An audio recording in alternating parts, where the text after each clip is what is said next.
हर इंसान अपने हिस्से की सफलता का हकदार होता है, लेकिन उस सफलता के रास्ते अलग अलग होते हैं। हाय, मेरा नाम है सचिन कोहली और ये है इंस्पायरिंग आईआईएससी। एक नई एपिसोड में आज हमारे साथ हैं शेफ दीपक। वेलकम।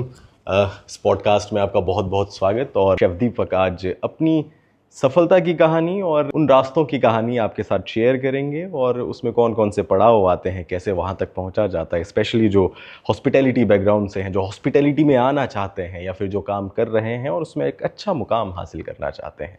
तो सबसे पहले कैसा लग रहा है आईआईएचसीए में आके? सबसे पहले तो हमारे डायरेक्टर नवीन चौहान, उन्हें मैं थैंक यू सो मच बोलना चाहूँगा। ये अपॉर्चुनिटी मुझे दी है कि मैं यहाँ पे आया हूँ, मुझे इनवाइट किया है, और बहुत खुशी की बात है कि मैं अपना एक्सपीरियंस शेयर कर सकता हूँ उस यूथ के साथ, आने वाली जनरेशन के साथ, जो आने वाले टाइम में जो है प्रोफेशनल शेफ़ बनने वाले हैं। That's great. अब तक की जर्नी को कैसे देखते हैं हॉस्पिटैलिटी इंडस्ट्री के अंदर से, और जो न्यू कमर्स इस फील्ड में आना चाहते हैं, इस इंडस्ट्री का हिस्सा बनना चाहते हैं, किस तरह से ज्वाइन करें और क्या क्या अपॉर्चुनिटीज़ हैं, लाइफस्टाइल कितना अच्छा होता है, ओवरऑल एक किस तरह की ये जर्नी है? हमारे सपने होते हैं कि हम ये शेफ़ बनेंगे, वहाँ जाएंगे, ये करेंगे, हमारी इतनी सैलरी होगी, हम इस तरह से अपने शौक पूरे करेंगे। और इसी तरह से मैं भी सपने लेके इस इंडस्ट्री में आया था। तो 2007 के बाद जो है मैंने अपनी आईटी करी, जेटी करी, 3-4 साल मैंने इंडिया में दिए, और उसके बाद एक अच्छी अपॉर्चुनिटी मुझे मिली, जिसके बाद मैं दुबई गया। और आज की डेट में मुझे मोर देन 12 ईयर हो चुके हैं दुबई में, और बहुत ही अच्छा एक्सपीरियंस रहा। आपने खुद डिप्लोमा किया है, आपने अभी बताया। हाँ। डिप्लोमा और डिग्री के बीच एक हमेशा थोड़ी सी जद्दोजहद रहती है। स्टूडेंट भी थोड़े कंफ्यूज रहते हैं कि यार डिप्लोमा क्यों करना है या फिर डिग्री क्यों करनी है। अगर डिप्लोमा से हो जाता है या फिर डिग्री करनी चाहिए, उससे कहाँ तक जाता है, तो इसको थोड़ा सा क्लैरिफाई कर सकते हैं ऑडियंस के लिए?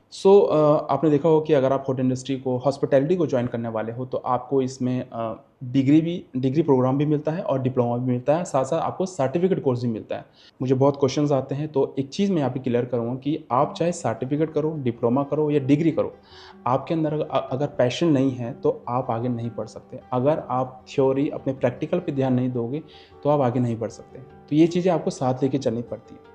अब सर्टिफिकेट जो कोर्स होता है वो आपका 6 मंथ का भी हो सकता है, 1 ईयर का भी हो सकता है। सेम डिप्लोमा भी आपका 6 मंथ या 1 ईयर का हो सकता है। जो डिग्री प्रोग्राम होता है वो आपका 3 ईयर का हो सकता है, 4 ईयर का हो सकता है। डिफरेंस इन शॉर्ट में आपको ये बताऊँगा कि अगर आपको अपने कैरियर को स्टार्ट करना ही है, या कई जो लोग हैं वो बोलते हैं कि मुझे फटाफट से पैसा कमाना है, तो डिप्लोमा आप कर सकते हो और फटाफट से अपना कैरियर स्टार्ट कर सकते हो। पर डिग्री में ऐसा नहीं है। डिग्री में आपको 3 से 4 साल देने पड़ते हैं, उसके बाद जाके आपका कैरियर स्टार्ट होता है। ये हो गया एक पॉइंट। दूसरा पॉइंट जो मुझे लगता है, अगर आप डिग्री करते हो तो डिग्री करने के बाद आपको हर तरह के डिपार्टमेंट में, लाइक एफ&बी सर्विस हो गया, आपका एचआर हो गया, आपका शेफ़ में हो गया, हाउसकीपिंग में हो गया, हर डिपार्टमेंट में आपको डीप नॉलेज दी जाती है। सेम अगर होटल मैनेजमेंट में डिप्लोमा करोगे तो आपको 4 डिपार्टमेंट के बारे में सिखाया जाएगा, बट वहाँ पर आपको डीप नॉलेज नहीं दी जाती है। थोड़ी बहुत नॉलेज दी जाती है और उसके बाद आपकी आईटी शुरू हो जाती है। सेम डिग्री में भी ऐसा होता है, आपको अलग अलग डिपार्टमेंट के बारे में सिखाया जाता है। थ्योरी होते हैं, प्रैक्टिकल होता है, और उसके बाद जो है आपकी आईटी या जीटी स्टार्ट हो जाती है। मगर डिग्री मैं रिकमेंड करता हूँ उन लोगों के लिए जो होटल इंडस्ट्री में एक टॉप पोजीशन पे जाना चाहते हैं या मैनेजर बनना चाहते हैं, तो उनके लिए डिग्री बेस्ट होती है। अगर आपको एक ही फील्ड में जाना है, सपोज़ आपको डिप्लोमा करना है पेस्ट्री में, डिप्लोमा करना है बेकरी में, डिप्लोमा करना है as a chef culinary art में, तो आप एक पर्टिकुलर कोर्स कर सकते हो, शॉर्ट टर्म कोर्स कर सकते हो। अगर आपको एक कुलिनरी कोर्स करना है जिसमें आप एक शेफ़ बनते हो, तो वो आपको 1 ईयर का या 6 मंथ का मिल जाएगा। उसमें आपको डिग्री कोर्स मुश्किल से ही मिलेगा। मेरी नॉलेज में तो ऐसा कोर्स शायद अभी तक नहीं होगा जिसमें आपको 3 से 4 साल डिग्री करना पड़े और उसके बाद आप प्रॉपर एक शेफ़ की लाइन में जाते हो। कलिनरी वर्ड कितनी तेज़ी से बदल रहा है, और क्वांटिटी की बात हम कर रहे थे कुछ देर पहले, तो इसकी कितनी डिमांड है अभी ओवरसीज़? वैसे मैं अपने चैनल में या अपने सोशल मीडिया पे जब भी मुझे कोई पूछता है कि शेफ़ कौन सा डिपार्टमेंट सबसे अच्छा है, या कौन से कुज़ीन में मुझे जाना चाहिए, मैं कौन सा कुज़ीन चूज़ करूँ, तो मैं सबको कॉन्टी रिकमेंड करता हूँ। सिर्फ इसलिए नहीं कि मेरा भी कॉन्टी है या इटालियन है तो इसलिए नहीं, बट आज की डेट में अगर मैं आपको एक एग्ज़ाम्पल दे के बताऊँ, पास्ता हमारे इंडिया में हम कितना खाते हैं। अभी अगर आप देखोगे तो हम पास्ता, पिज़्ज़ा बहुत खाने लग गए हैं, मगर अगर आप कुछ सालों पहले की बात करोगे तो आप हमारे घर में या हमारे आस-पड़ोस में कहीं आपको पास्ता नहीं मिलेगा, कहीं आपको पिज़्ज़ा नहीं मिलेगा। बट आज की डेट में ये चीज़ें देखिए कितनी आगे बढ़ चुकी हैं। तो इससे पता चलता है कि लोग कॉन्टिनेंटल खाने के बारे में कितना जानने लग गए हैं या कितना उसको पसंद करने लग गए हैं। आपको हर गली में, हर लोकेशन में आपको पिज़्ज़ा की शॉप मिल जाएगी या आप फटाफट से कॉल करके पिज़्ज़ा अपने घर में मंगा सकते हो। कितने लोग पास्ता को पसंद करते हैं। तो ये छोटे-मोटे एग्जाम्पल है जिससे कि आपको आपको समझ आएगी कि क्वांटिटी कितना इंपॉर्टेंट होने वाला है इन फ्यूचर। अगर अब्रॉड की बात करें तो अब्रॉड में मैं आपको बता दूं कि जब कोई मुझसे पूछता है कि सर इंडियन कुज़ीन का क्या स्कोप है, तो मैं उन्हें यही रिकमेंड करता हूं कि अगर आप यूरोप जाने वाले हो तो वहाँ पर इंडियन कुज़ीन आपको काफ़ी अच्छा मिल जाता है। लोग को इंडियन कुज़ीन काफ़ी अच्छा लगता है। बट अगर आप मिडिल ईस्ट की बात करो स्पेशली, तो आपको कॉन्टिनेंटल कुज़ीन काफ़ी अच्छा आपको मतलब फ्यूचर वहाँ पे दिख सकता है। तो क्वांटिटी काफ़ी अच्छा है और ज़्यादातर आपने देखा है कि अगर हम अब्रॉड की बात करें, अगर आप अब्रॉड में कहीं पर भी जॉब करो, हमारे इंडिया का जो फूड है वो भी काफ़ी अच्छा है, काफ़ी पॉपुलर डिशेस हमारे इंडिया में हैं। मगर बाहर अगर देखोगे तो बाहर जो अब्रॉड में लोग रहते हैं वो अब्रॉड का खाना ज़्यादा पसंद करते हैं। और अब्रॉड में आपको यूरोप, क्योंकि यूरोप बहुत बड़ा है, तो यूरोप में अलग अलग कुजीन आते हैं। जैसे आपको पता होगा मैक्सिकन, स्पेनिश, आपका कॉन्टिनेंटल आ गया, और भी बहुत सारे जो है आपको कुजीन मिलते हैं। तो ये सारे जो है आपके यूरोपियन कुजीन में आ जाते हैं। तो इसीलिए जो है आपका कॉन्टिनेंटल कुजीन भी उतना ही ज़्यादा जो है लोग पसंद करते हैं। तो यही है रीज़न। अगर मैं आपको रिकमेंड करूँ तो मैं आपको कॉन्टिनेंटल डिपार्टमेंट या कॉन्टिनेंटल कुजीन ही रिकमेंड करूँगा। बट ये रिकमेंड करने का मतलब ये नहीं कि और डिपार्टमेंट अच्छे नहीं हैं। तो अगर आप इस वीडियो के इस पॉडकास्ट को देख रहे हो तो बिल्कुल भी ये सोचिएगा नहीं कि अदर कुजीन को मैं नेगेटिव बोल रहा हूँ और कॉन्टिनेंटल को ऊपर लेके चल रहा हूँ। ऐसा कुछ नहीं है। हर कुजीन अपने में अच्छा है और हर कुजीन में अपना आप फ्यूचर बना सकते हो और अब्रॉड जा सकते हो। Thank you so much. तो अब इंडस्ट्रियल ट्रेनिंग की तरफ आते हैं और जीटी का भी आपने जिक्र किया, जॉब ट्रेनिंग जो होती है। इंटरनेशनली अगर कोई बच्चा इंटर्नशिप करना चाहता है, कौन कौन सी कंट्रीज़ हैं जहाँ पे उसको अच्छी अपॉर्चुनिटीज़ मिल सकती हैं, जहाँ पे वो अच्छा सीख सकता है? जब हम अपना डिप्लोमा करते हैं, डिग्री करते हैं, तो उस समय आपको जब आपका कॉलेज पूरा हो चुका होता है या लास्ट एंड होता है, आपका सेमेस्टर होता है, तो आपको आईटी इंडस्ट्रियल ट्रेनिंग पे भेजा जाता है। आईटी के बाद मैं पहले तो आपको बता दूं कि जॉब ट्रेनिंग होती है, आपको अच्छा मौका मिला तो अप्रेंटिसशिप आपको मिलती है, जो कि आईटी और जेटी से अच्छी होती है, जो कि मैं आपको रिकमेंड करता हूं। अगर आपका कॉलेज आपको प्रोवाइड कराता है तो वो बहुत अच्छी बात होती है। कोई स्टूडेंट अगर ट्रेनिंग करना चाहता है और वो पूछता है कि कहाँ पे, किस कंट्री में अच्छा रहेगा आईटी के लिए, तो मैं रिकमेंड करूँगा कि अगर वो मॉरिशस जाए, यूरोप किसी कंट्री में जाए, स्विट्जरलैंड जाए या दुबई भी अच्छा रहेगा। ऐसी कंट्री में अगर आप आईटी करते हो तो आपको एक पहले तो कंट्रीज को अब्रॉड में आपको जो है अलग अलग कल्चर को एक्सप्लोर करने का मौका मिलता है। उसके साथ साथ वहाँ पर आपको एज अ कॉन्टिनेंटल अगर आप जा रहे हो या किसी भी कुजीन में जा रहे हो तो वहाँ का जो ट्रेडिशन है, वहाँ का जो खाना है, वो सब कुछ आपको सीखने को साथ साथ मिलता है। तो ऐसा नहीं कि आप सिर्फ कॉन्टी में जा रहे हो तो आपको कॉन्टी मिलेगा। फॉर एग्जाम्पल आप अगर फ्रांस में जा रहे हो तो वहाँ का जो पॉपुलर डिशेज़ वगैरह हैं वो भी आपको साथ साथ सीखने को मिलती है। तो आईटी के लिए यूरोप बहुत बेस्ट है, मैं रिकमेंड करता हूँ। और अगर आप IIHCA से करते हो तो यहाँ पर आपको मॉरिशस जैसे, स्विट्जरलैंड जैसे कंट्रीज़ में आईटी करने का मौका मिलता है। साथ साथ आईटी करते टाइम जो है आपकी अच्छी खासी इनकम जनरेट आप कर सकते हो। आप जब अपना डिप्लोमा कर रहे होते हो तो आप 1 लाख 2 लाख इतना रुपया आपको लगाना पड़ता है। तो जब आपकी आईटी होती है, जब आप अब्रॉड जाते हो, मैं अगर अब्रॉड इंडिया से कंपेयर करूँ तो इंडिया में आपको इतना जो है पैसा नहीं मिल पाता, इतनी सैलरी आपको नहीं मिल पाता, इतना स्टफन नहीं मिल पाता है। बट अब्रॉड में आपको अच्छा खासा मिल जाता है। और वहाँ से कमाने के बाद, वहाँ से इनकम जनरेट करने के बाद आप उस पैसे को आप अपने एक्सपेंसेस में लगा सकते हो। तो ऐसा नहीं कि जितना पैसा आपने वहाँ लगाया है, अपने इंस्टीट्यूट में लगाया है, तो वो खर्चा हो गया। वही पैसा आप कमा सकते हो अब्रॉड जाके, वो भी सिर्फ और सिर्फ आईटी में। तो आईटी में तो एक फ़ायदा होता है। और इन कंट्रीज़ में, स्पेशली यूरोप में जाना बहुत बेटर होता है, क्योंकि यहाँ का एक तो टूरिस्ट बहुत ज़्यादा आते हैं और वहाँ पे आप अलग अलग तरह का फूड, अलग अलग तरह का कल्चर। आपका कैसा एक्सपीरियंस है बाहर के कल्चर के साथ? बाहर की अलग अलग कंट्रीज़ में जहाँ पे आपने काम किया है, किस तरह का कल्चर होता है? बेसिकली मैं दुबई के बारे में अगर बताऊँ तो दुबई में आपको पता है कि अरबी खाना ज़्यादा होता है। तो जब स्टार्टिंग में गया तो मेरा जो कैरियर है, अगर अब्रॉड की बात करें तो 2013 में मैंने स्टार्ट किया था। और उसके बाद जो है मुझे पहले तो कुछ भी पता नहीं था अरबिक खाने के बारे में, क्या होता है, हमूस, मुतब्बल, ये बहुत बेसिक है, फतूश एंड ऑल। जब मैं वहाँ गया तो पहली बार मैंने ये चीज़ें बनाई और तब मुझे पता चला कि यार ये चीज़ें भी होती है, बाहर कंट्री में इस तरह का खाना भी होता है। और वो काफ़ी ज़्यादा मुझे सीखने को मिला। नॉलेज कभी भी ख़त्म नहीं होती, जितना आप एक्सप्लोर करो, जितना सीखो, वो कम होता है। वहाँ जाने के बाद मैंने अरबी खाना भी बनाया, इंडियन खाना भी बनाया, मल्टी कुजीन टाइप का हो गया था। तो ये सारी चीज़ें मैंने वहाँ पे फेस करी और सब कुछ मुझे एक्सपीरियंस करने को मिला। तो अब्रॉड में यही फ़ायदा होता है, जब आप बाहर जाते हो तो आपको नए-नए लोग मिलते हैं, उनसे कुछ ना कुछ सीखने को मिलता है।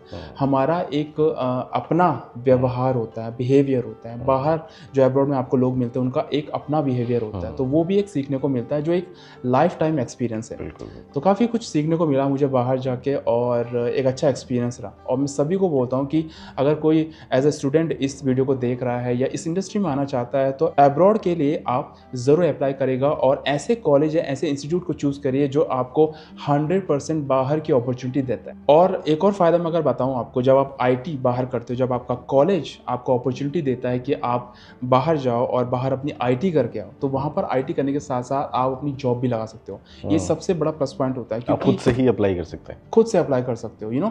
जैसे आप यूरोप में जाओगे तो आपकी जो 8-9 घंटे की शिफ्ट होती है, तो उसके बाद आप फ्री होते हो। उसके बाद आप पार्ट टाइम जॉब कर सकते हो। जैसे मैं अगर दुबई की बात बताऊँ, तो आज तक वहाँ पर पार्ट टाइम जॉब अलाउ नहीं है। आप कहीं पर भी पार्ट टाइम जॉब नहीं कर सकते हो। उसके लिए भी आपको बहुत सारा डॉक्यूमेंट वर्क करना पड़ता है, तब जाके जहाँ पर आप पार्ट टाइम करने वाले हो, तो वहाँ से भी आपको डॉक्यूमेंट वगैरह करना पड़ता है, अटैच करने पड़ते हैं फाइल्स वगैरह। तो ये सब कुछ कोई करता नहीं, इतनी मेहनत कोई करता नहीं, वो भी सिर्फ पार्ट टाइम के लिए। वैसे ही इंसान थका रहता है अपनी ड्यूटी से, तो ये चीज़ें हो जाती है। बट यूरोप में आप जब 8-9 घंटे की ड्यूटी करते हो तो आप फ्री होते हो, आप कहीं पर भी जा सकते हो, पार्ट टाइम कर सकते हो और अपनी इनकम जनरेट कर सकते हो। साथ साथ अगर पार्ट टाइम करते करते आपको जॉब मिल जाती है, तो आप वहीं पर जॉब स्टार्ट कर सकते हो। ऐसे नहीं कि आपने आईटी में गए और वहीं पर आप अपनी ट्रेनिंग कर रहे हो। अगर आप चाहो तो उसके बाद अपने लिए जॉब भी ढूंढ सकते हो। अगर आपकी 6 मंथ की अगर ट्रेनिंग है, 4 मंथ की ट्रेनिंग है, जितनी भी आपकी ट्रेनिंग है, आप साथ साथ जॉब ढूंढ सकते हो। अगर आपको लगता है कि यहाँ पर जाने के बाद शायद मुझे वापस ना आना पड़े या अपॉर्चुनिटी नहीं मिलेगी अब्रॉड आने की, तो आप आराम से इजीली यूरोप में कहीं पर भी जाके आप जो है अपने लिए जॉब ढूंढ सकते हो। शेफ, उत्तराखंड से बहुत लोग जा चुके हैं हॉस्पिटैलिटी में, बहुत सारे काम कर रहे हैं, नेशनली इंटरनेशनली काम कर रहे हैं। लैंड जॉब्स में बहुत सारे देखने को मिलते हैं। अभी क्रूज़ की तरफ भी जो यूथ है वो क्रूज़ की तरफ भी बढ़ता है। तो क्रूज़ के बारे में बताइए कि क्रूज़ ज्वाइन करने के लिए वहाँ कौन कौन से डिपार्टमेंट्स हैं, आप किस तरह से ज्वाइन कर सकते हैं? सो ये भी एक इंटरेस्टिंग क्वेश्चन है। तो ये भी मैं क्लियर कर दूं कि आज के डेट में जो है कई सारे स्टूडेंट्स या जो ऑलरेडी एक्सपीरियंस हो चुके हैं शेफ्स, तो उन्हें क्रूज़ में जाने का बहुत क्रेज़ है।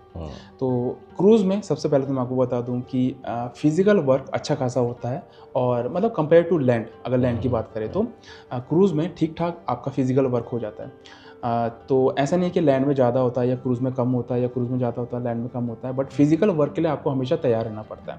देखो, मेहनत तो हर जगह करनी पड़ती है। क्रूज़ के लिए सबसे पहले तो आपको STCW का कोर्स करना पड़ता है, जो कि आप ज़रूरी नहीं कि जब आप अप्लाई कर रहे हो तभी करो। आप जब अपना डिप्लोमा कर रहे हो, होटल मैनेजमेंट का कोर्स कर रहे हो या क्लिनरी आर्ट का कर रहे हो, तो उसके बाद आप STCW का भी कोर्स कर सकते हो, जो कि 15 डेज़ के अराउंड होता है, डिपेंड करता है, 15 के अराउंड हो सकता है। क्या सिखाते हैं इसमें? सॉरी, इस कोर्स में क्या सिखाते हैं 15 डेज़ वाला जो है? STCW जो कोर्स होता है उसमें जो है मरीन्स में जो काम करते हैं, जो समुद्र में काम करते हैं, उनके लिए कोर्स होता है, क्योंकि कभी भी कोई इमरजेंसी अगर हो सकती है, तो आपको तैरना आना चाहिए, ये बेसिक चीज़ें आनी चाहिए। तो ये चीज़ें उसमें सिखाई जाती हैं, जो कि सबसे पहला स्टेप होता है इस फील्ड में आने के लिए। तो STCW में यही चीज़ आपको सिखाई जाती है। 15-20 दिन का कोर्स जो होता है, वो आप पहले तो ऑफिशियल वेबसाइट आपको मिल जाएगी गूगल में, तो वहाँ से आप चेक कर सकते हैं। दिल्ली में, मुंबई में आपको मिल जाएगा, तो वहाँ से आपको ये करना पड़ेगा, और ये सर्टिफिकेट आप अपने पास रख सकते हो। इसकी एक्सपायरी भी होती है, बट आप अगर अप्लाई करने वाले हो तो आप ये करके रख सकते हो, जो कि एक प्लस पॉइंट होता है। जैसे हम अपना CV बनाते हैं, तो CV में हम शो करते हैं कि हमने इस होटल में काम किया, इस चेन रेस्टोरेंट में काम किया। उसी तरह से अगर आप दिखाओगे कि आपने STCW का कोर्स किया हुआ है, और उसके बाद अगर आप अप्लाई कर रहे हो क्रूज़ के लिए, तो वो एक अच्छा बैकअप रहता है। क्रूज़ की जो लाइफ है वो बहुत ही अच्छी है, और क्रूज़ और अगर लैंड की बात करें तो क्रूज़ में जो है बहुत पैसा है, बहुत ज़्यादा पैसा है कंपेयर टू लैंड। अगर वहाँ देखें तो आप डॉलर्स में कमाते हो। तो अगर आपके पास कोई डिप्लोमा है, सर्टिफिकेट है, तो उसके बाद मैं जो रिकमेंड करता हूँ, मैं ये कहता हूँ कि कम से कम जो है 5 साल का 5 स्टार होटल का एक्सपीरियंस या किसी चेन रेस्टोरेंट का एक्सपीरियंस जो है आप लीजिए, और उसके बाद अप्लाई करिए, और तब जाके आपके लिए ईजी हो जाएगा कि आपको कॉल आए या आप इंटरव्यू के लिए जा सकते हो। तो ये छोटा मोटा प्रोसेस है, इसी के बाद जो है कोई क्रूज़ ज्वाइन कर सकता है। और साथ साथ मैं अगर बताऊँ कि क्रूज़ में कौन कौन से डिपार्टमेंट होते हैं, तो बेसिकली वैसे मैंने आपको जैसे बताया कि कॉन्टिनेंटल डिपार्टमेंट में आप अप्लाई कर सकते हो, तो इसमें आपको क्वांटिटी बहुत ज़्यादा मिलेगा। तो ये है, और डिपार्टमेंट जो है अलग अलग डिपार्टमेंट होते हैं जहाँ से आप अप्लाई कर सकते हो, बट फिजिकल वर्क के लिए आपको तैयार होना पड़ता है। आपका जो माइंडसेट है वो बहुत स्ट्रांग होना चाहिए। Thank you so much chef, बड़े कमाल का ये नॉलेज, और जो इस हॉस्पिटैलिटी इंडस्ट्री में अपना करियर बनाना चाहते हैं उनके लिए ये कारगर रहेगी, उनको बहुत हेल्प करेगी। और आपके कुछ सवाल हैं तो आप इस वीडियो के नीचे कमेंट करके अपने सवाल पूछ सकते हैं। साथ ही शेफ़, आप अपना सोशल मीडिया हैंडल भी हमारी ऑडियंस को बता सकते हैं। पहले तो सभी को थैंक यू सो मच, और मैं सोशल मीडिया में देसी ब्लॉगर के नाम से जाना जाता हूँ। तो वैसे मेरा नाम शेफ़ दीपक है, मैं आपको बता दूँ। अगर आपने मुझे फॉलो नहीं किया तो आप मुझे फॉलो कर सकते हो इंस्टाग्राम में, जो कि है देसी ब्लॉगर और द शेफ़ एक्सपर्ट।